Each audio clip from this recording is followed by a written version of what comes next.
Assalamualaikum warahmatullahi wabarakatuh. Ya, bertemu lagi dengan saya Pak Bagus Priambodo pada mata kuliah Ekotoksikologi.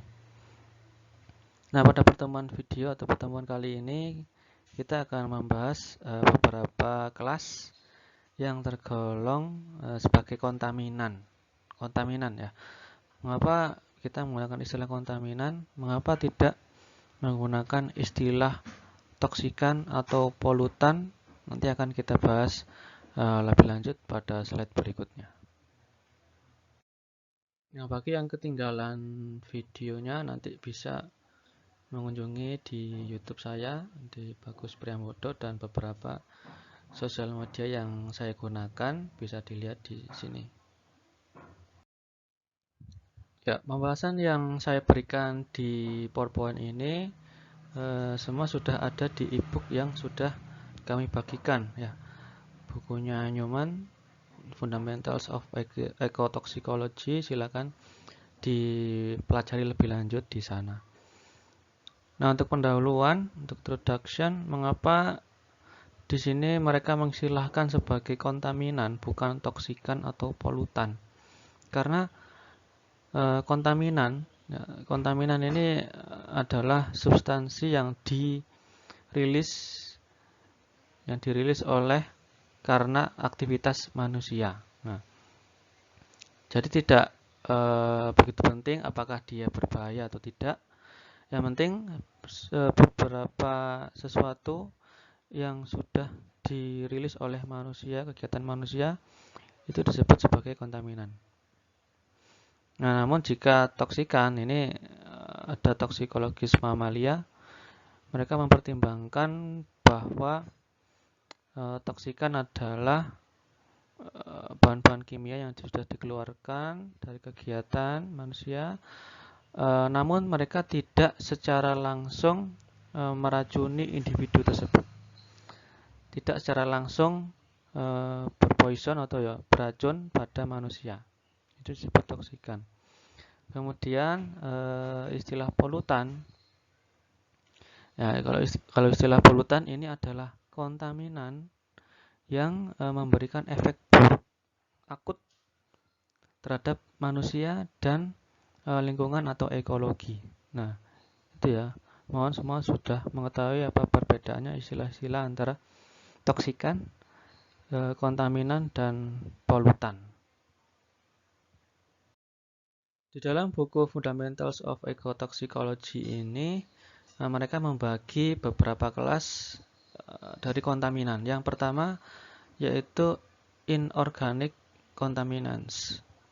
Yang kedua ada organic contaminants, dan yang ketiga radiations.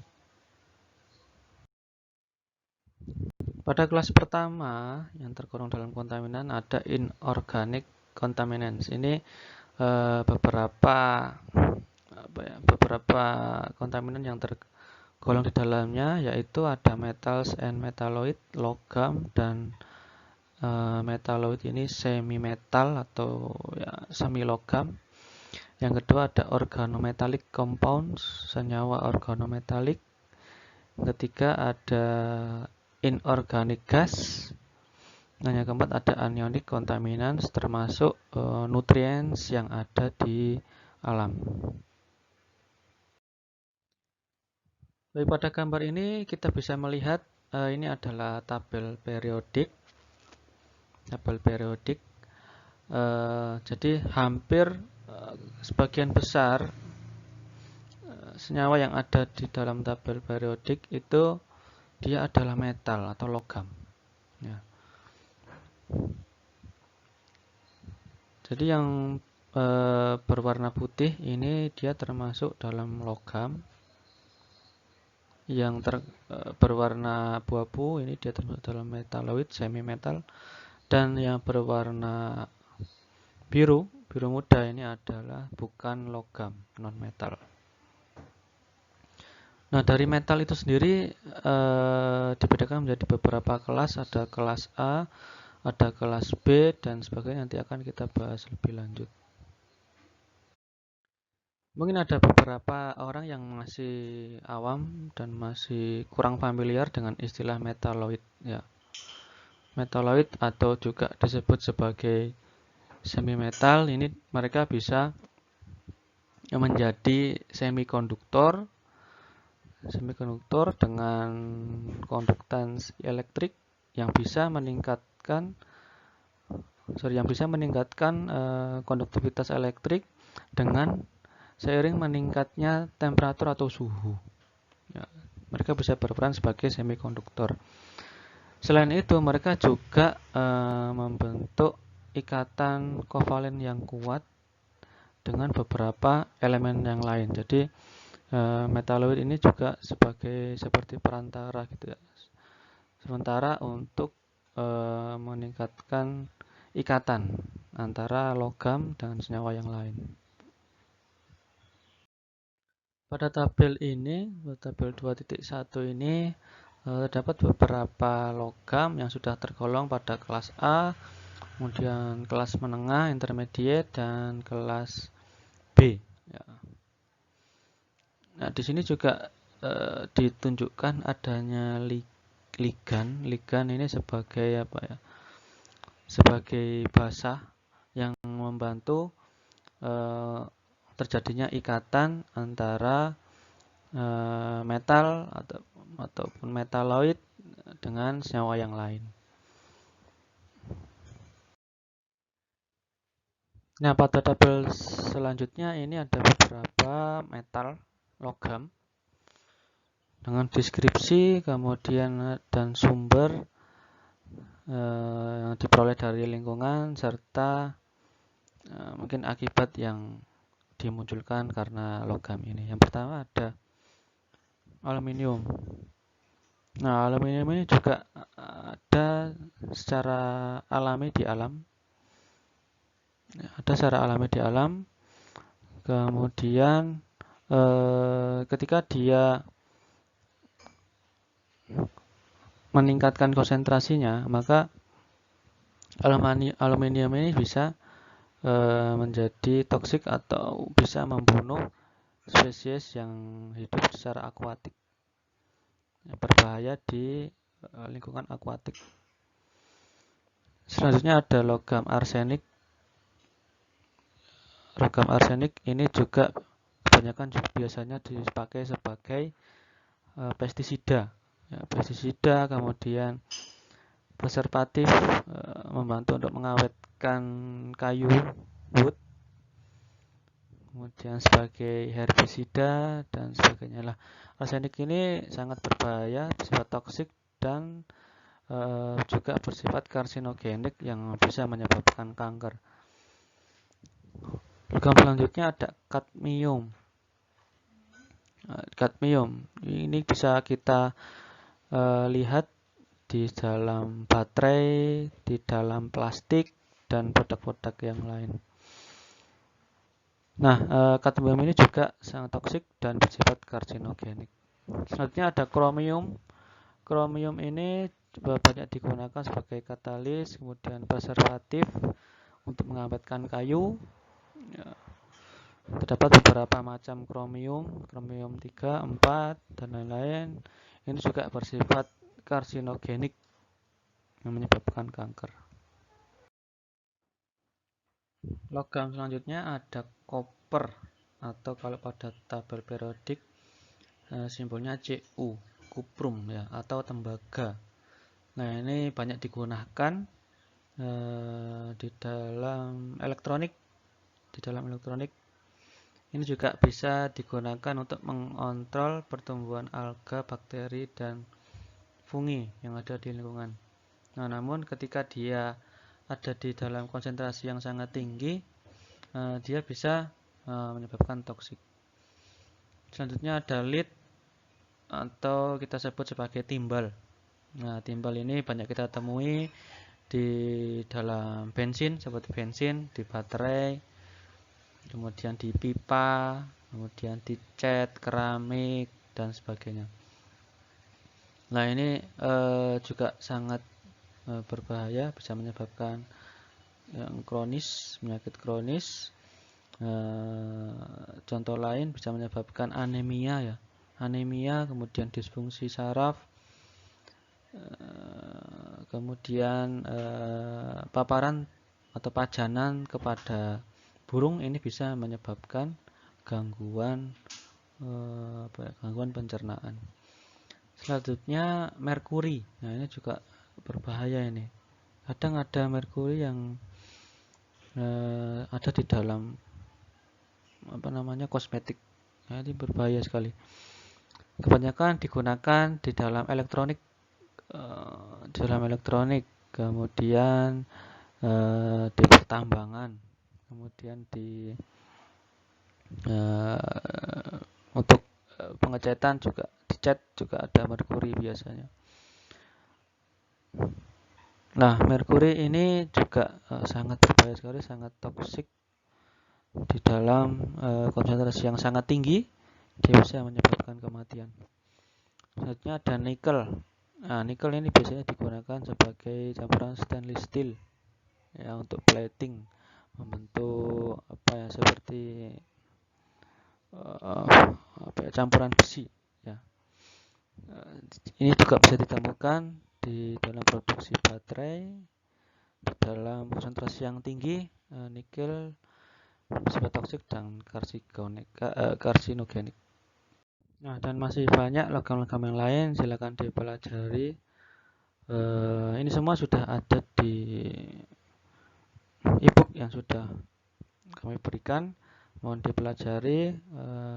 Pastinya kami akan mengambil beberapa materi ini untuk bahan UTS atau ujian tengah semester.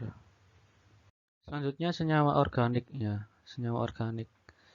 Nah, ini contohnya ada monometil merkuri, dimetil merkuri, kemudian tetraetilit atau timbal. Nah, ini adalah beberapa contoh senyawa organik yang memang sangat berbahaya dan toksik ketika ada di lingkungan.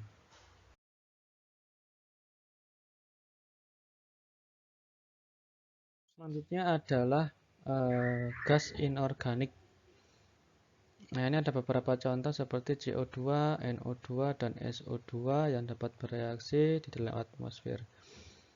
Nah, karbon dioksida ini meningkatnya konsentrasi CO2 di atmosfer juga dapat menyebabkan adanya climate change atau perubahan iklim. Semua pastinya sudah tahu mengenai hal ini. Nah, global warming ini juga berkonsekuensi untuk meningkatkan CO2 yang ada di atmosfer, kemudian menyebabkan suhu di bumi ini meningkat. Nah, selain itu ada contoh lain, yaitu nitrogen oksida, NOx, dan sulfur dioksida atau SO2. Nah, NOx dan SO2 ini dapat bereaksi di atmosfer, kemudian mereka bisa memproduksi presipitasi pH rendah yang akan menghasilkan hujan asam. Nah, ini tingginya beberapa gas-gas ini mulai dari CO2, NOx, dan SO2 ini dapat mengakibatkan permasalahan kesehatan bagi manusia. Contohnya seperti permasalahan terhadap paru-paru, kemudian penyakit pernafasan, bahkan bisa menyebabkan kematian. Selain itu, tingginya konsentrasi SO2 atau sulfur dioksida ini bisa menyebabkan dedaunan dari tanaman itu melakukan nekrosis. Daripada gambar ini bisa kita lihat, ini adalah gambaran populasi dari beruang kutub. Populasi dari beruang kutub dari tahun 1980 sampai 2010. Dapat kita lihat bahwa populasi mereka atau coverage-nya, coverage range dia terlihat itu mengalami penurunan, Meskipun mendekati tahun 2010 ada penaikan yang cukup signifikan. Nah, naik turunnya coverage atau populasi dari beruang kutub ini, saintis berhipotesis bahwa Ini dapat diakibatkan karena dinamika dari es ya. Ya, karena saat ini karena adanya perubahan iklim, global warming, jadi menyebabkan es-es yang ada di kutub ini mulai mencair ya, mulai mencair. Nah, ini juga mempengaruhi proses makan dari beruang kutub untuk mencari anjing laut seals. Selain itu, beruang kutub ini bisa mengakumulasi konsentrasi yang tinggi terhadap organik polutan organik, di mana ini sangat berbahaya bagi populasi dari beruang kutub ini. Selanjutnya mengenai anionic contaminants termasuk dari nutrients. Nah, di sini nutrisi yang banyak dibutuhkan di alam atau di lingkungan, yaitu contohnya ada nitrogen dan fosfor. Nah, namun ketika nitrogen dan fosfor ini jumlahnya meningkat, konsentrasinya meningkat, ini dapat menyebabkan adanya eutrofikasi atau eutrophication. Nah, ini di sini yang dapat kita lihat pada gambar di samping ini adalah yaitu eutrofikasi pada danau, ya, pada danau. Kemudian mengakibatkan munculnya spesies Anabaina. Jadi alga hijau biru. Nah, ini dengan adanya alga ini dia bisa menyebabkan toksik dan menyebabkan kematian pada ikan-ikan yang ada di situ. Nah, di sini kita bisa mempelajari bahwa segala sesuatu yang melebihi batas itu pastinya akan menimbulkan dampak yang negatif, ya. Padahal nitrogen dan fosfor ini sangat dibutuhkan di alam, namun ketika dia jumlahnya meningkat melebihi batas, maka pasti akan ada dampak yang terjadi pada lingkungan. Baik, kita lanjutkan pada kontaminan organik. Ini tidak akan saya bahas banyak-banyak, namun akan saya bahas mengenai pestisida nanti di slide-slide berikutnya. Baik, untuk pada kelas ini, pada kelas organic contaminants, ini contohnya ada hydrofluorocarbons and chlorofluorocarbons. Ini contohnya CFC, ya, CFC yang digunakan ada AC, kemudian ada organochlorine alkanes, kemudian ada PAH, polycyclic aromatic hydrocarbons. Ini yang dia biasanya aromatik, biasanya memberikan harum-haruman, namun dia bisa bersifat karsinogen, menyebabkan kanker. Kemudian ada polyhalogenated benzenes, phenols, kemudian biphenyls. Ini yang bisa digunakan sebagai fungisida, kemudian digunakan sebagai pengawet kayu, wood preservative. Ada selanjutnya ada polychlorinated naphthalenes dan dibenzodioxins.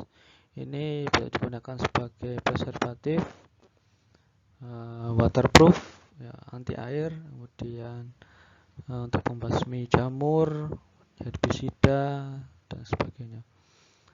Dan yang terakhir ada pestisida. Nah, di sini akan yang saya akan bahas lebih lanjut adalah pestisida.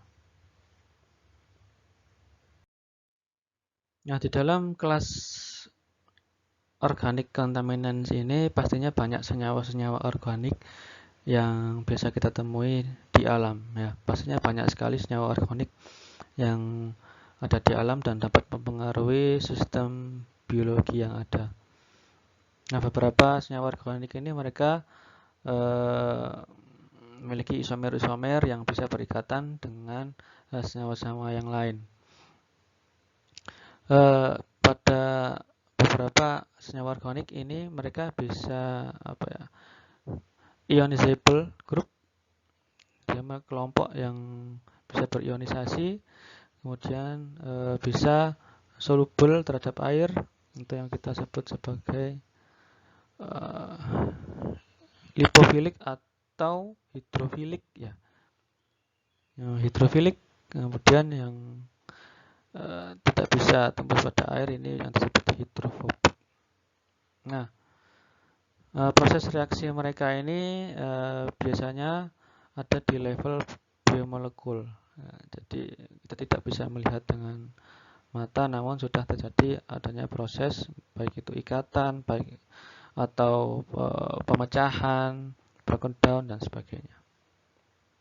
Pada kelas kontaminan ini kita akan membahas lebih banyak di pestisida ya. Nah, ini terdapat beberapa macam pestisida yang digunakan oleh masyarakat, baik yang masih digunakan atau yang sudah dilarang. Nah, yang pertama ada organoklorin. Ini contohnya DDT ya. DDT atau endosulfan ya, ini dampaknya sangat berbahaya baik dari lingkungan atau untuk manusia sendiri, dapat menyebabkan beberapa penyakit, akan kita bahas lebih lanjut nanti. Yang kedua ada organofosfor ya, yang tadi klorin, yang ini fosfor ya. Kebanyakan digunakan pestisida terhadap lingkungan ya. Nah, ini pestisida ini dia bisa terdegradasi lebih cepat daripada organoklorin. Nah, namun dampaknya juga masih akut toksik terhadap mamalia ya, malah lebih toksik daripada organoklorin. Yang ketiga ada karbamat. Karbamat ini sangat akut toksik kepada mamalia, kemudian namun lebih rendah tingkatan toksiknya daripada organofosfat. Yang keempat ada viretrum dan viretoroid. Nah, pada senyawa alami di alam, kalau senyawa alami di alam itu disebut sebagai piretrins. Namun yang untuk yang sintetis yang sudah diproduksi oleh manusia itu disebut piretroid. Nah, kemudian ada neonicotinoid, ini yang yang paparan atau pajannya lebih rendah daripada yang lain.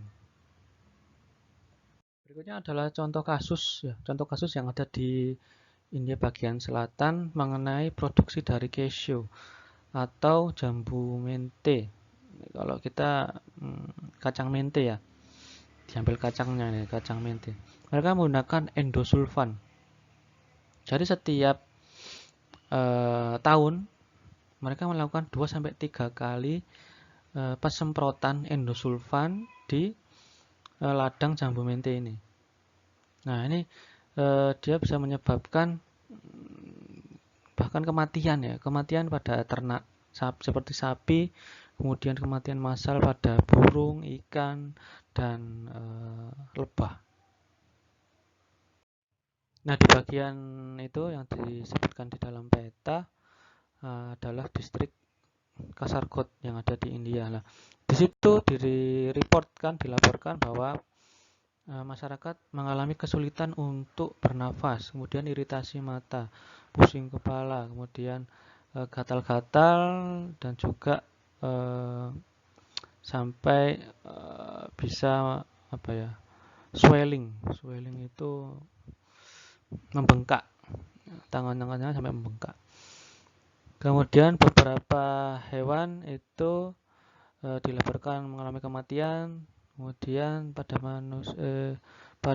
beberapa hewan seperti sapi dan anjing itu mereka mengalami pendarahan di uterinnya. Kemudian janinnya juga banyak yang teraborsi dan mati. Nah, pada manusia dampaknya adalah ini ya. Ini adalah foto asli fakta yang terjadi di distrik Kasargod tadi setelah setiap tahunnya dilakukan penyemprotan dari atas aerial oleh endosulfan ini. Nah, jadi mereka ketika lahir tangannya akan tidak seperti tangan layaknya orang normal ya. Mereka akan pasti kebanyakan mengalami kecacatan seperti ini. Nah, yang terakhir, yang kelas ketiga ada radiations ya. radiasi. Ini ada beberapa hal seperti radioactivity, radionukleid. Kemudian yang akan kita bahas ada ultraviolet, radiasi infrared, dan genetic contaminants. Selain itu ada nanomaterials dan polusi suhu atau polusi thermal. Nah, istilah radiasi sendiri ini adalah energi yang ada di lingkungan, yang ada di udara dan sebagainya. Nah, radiasi ini bisa berbentuk sebagai photons, kemudian atom, subatom, partikel, dan fragmen-fragmen yang lain. Bisa juga sebagai energi panas yang visible seperti ultraviolet, ya, kemudian X-ray, sinar gamma, dan beberapa radiasi yang lain. Nah, dalam hal ini kita akan membahas UV terlebih dahulu. Jadi ultraviolet itu disebabkan ultraviolet radiation disebabkan karena rilisnya CFC ke lingkungan ya. Nah, CFC yang ada di lingkungan yang meningkat ini menyebabkan meningkatnya radiasi UV. Meningkatnya radio UV menyebabkan kerusakan secara biomolekuler. Nah, bahkan dia bisa lebih toksik jika terjadi fotomodify. Ya. Jadi fotomodifikasi. Selanjutnya radiasi inframerah, infrared radiation. Nah, ini yang menyebabkan adanya perubahan iklim, global warming, dan sebagainya. Ini dicontohkan efek dari meningkatnya CO2 mengakibatkan global warming dan kerusakan bahkan kematian bagi terumbu karang dan purple argent ini bulu babi terhadap terumbu karang dan bulu babi. Padahal mereka ada di bawah air, namun mereka tetap bisa terpajan oleh inframerah. Selanjutnya adalah genetic contaminants. Ini adalah yang terakhir dari kelas radiation tadi. Jadi genetic contaminants ini adalah kontaminasi dari yang terjadi di dalam ekosistem. Di dalam ekosistem baik seperti introduksi gen pada tumbuhan atau organisme biologi yang lain. Genetic contaminants ini contoh lainnya seperti melibatkan aktivitas hormonal atau rekayasa gen ke dalam genom kepada spesies yang unggul untuk mendapatkan hasil yang baik. Nah, ini aktivitas seperti hormon kemudian rekayasa gen ini sudah dipercayai dari para ekotoksikologis sebagai hal yang relevan. Nah, di sini. Sebagai mahasiswa biologi, pastinya Anda mengenal istilah GMO atau Genetic Modified Organism. Ya, adanya modifikasi yang dilakukan untuk suatu organisme untuk memperoleh sifat unggul. Nah, GMO ini juga memiliki beberapa kekurangan. Pastinya suatu metode memiliki kekurangan dan kelebihan. Nah, yang pertama, GMO ini pada spesies tanaman itu bisa memproduksi toksin. Nah, bisa memproduksi toksin yang bisa berakibat pada spesies yang bukan targetnya dan bisa terbebas di biosfer. Nah, yang kedua, tanaman yang telah termodifikasi ini dia bisa bersifat resisten terhadap herbisida yang ada. Nah. Yang ketiga, produksi dari tanaman transgenik ini ketika dirilis atau dilepaskan di ekosistem maka dapat berpotensi untuk mempengaruhi dari spesies yang tidak ditargetkan. Nah, yang keempat dan kelima ini pastinya GMO harus mempertimbangkan aspek-aspek mengenai sustainability atau akibatnya pada masa depan, bagaimana meminimalisir dampak negatifnya dan melihat bagaimana agar ekosistem yang ada secara alami ini tetap berjalan secara alami. Lalu yang keenam, ini beberapa gen itu bisa berpindah ke spesies yang lain karena adanya kompetisi. Nah, ini juga dampak yang dihasilkan karena adanya GMO ini tadi. Nah, pastinya GMO meskipun banyak kelebihannya, tapi dia juga memiliki beberapa kekurangan yang ada. Nah, saya kira sekian untuk video mengenai beberapa kelas yang tergolong di dalam kontaminan. Sekian, terima kasih atas perhatiannya. Sampai jumpa di video berikutnya. Wassalamualaikum warahmatullahi wabarakatuh.